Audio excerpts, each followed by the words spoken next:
ask you guys to leave the lot for just a few minutes?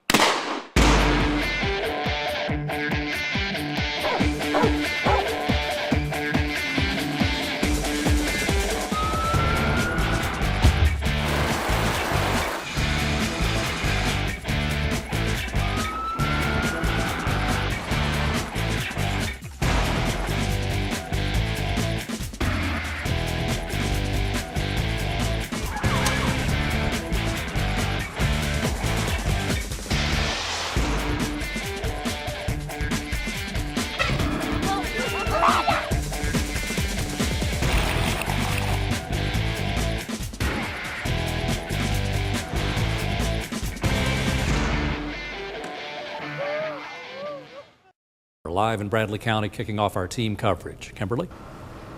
Yeah, David, Cindy, this is a home on Harris Creek Trail. One of the most dramatic scenes we've seen out of the overnight storm system in Bradley County. The residents thankfully were not hurt, but say it is shocking to see what Mother Nature can do in a matter of seconds. Daniel Britt is working fast to put up a temporary roof before a second expected storm blast. Just after midnight, he felt his whole house shake. I said, hunker down, hunker down. In the light of day, he's shocked to see how powerful the winds were. Really, last night I didn't know it was that bad. So then this morning we got up and then seen everything gone, peeled back, like you see it now. Best part is, didn't lose my friend, didn't lose his girlfriend. I can fix the house. We can put a roof back on it. I can't replace them.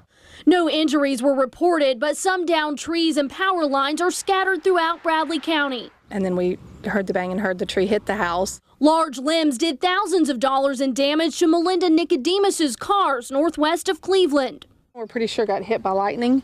You can see where it came down from the big tree, and you can see the darkness. Down Georgetown Road, falling trees snapped some power lines. We just had the limb fall and pull the electrical wiring and cable and everything away from the house. Bradley County's fire hall safe rooms were open to the public for the first time since being installed last year. The good thing is I expected maybe 5 people to show up. We had in excess of 110 people show up at our 3 fire halls that are safe rooms. These locations will be open again tonight, each capable of holding hundreds of people.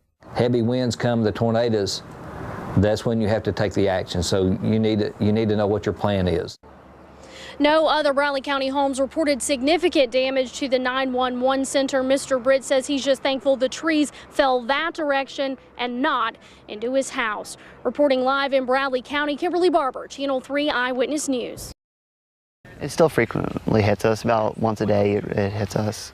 Jonathan and Monique Einwechter say the pain of losing their 2 children is still fresh, and it was especially hard the first time they saw the pond where they desperately tried to save their children's lives. Everything just hit me. I could hear the screams. I could hear my daughter crying, that she was going to drown, and I could see my baby's face. It was very dark on the night of February 24th as Monique drove up this gravel road. Inside the SUV with her, her 4 children, 5-week-old Enoch, 1-year-old Titus, 2-year-old John David, and 3-year-old Elise. I was following him, and I made it to the bend there, and all of a sudden it felt like the wheel was just jerked out of my hand, and next thing I knew we were on our side in the water. Jonathan immediately jumped out of his truck. He and others on the farm ran down to the water.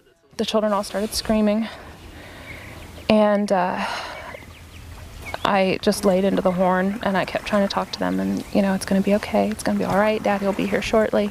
Monique was able to free Titus and pass him out the window to Jonathan, and Monique's brother managed to grab John David, but the SUV started to roll onto its top.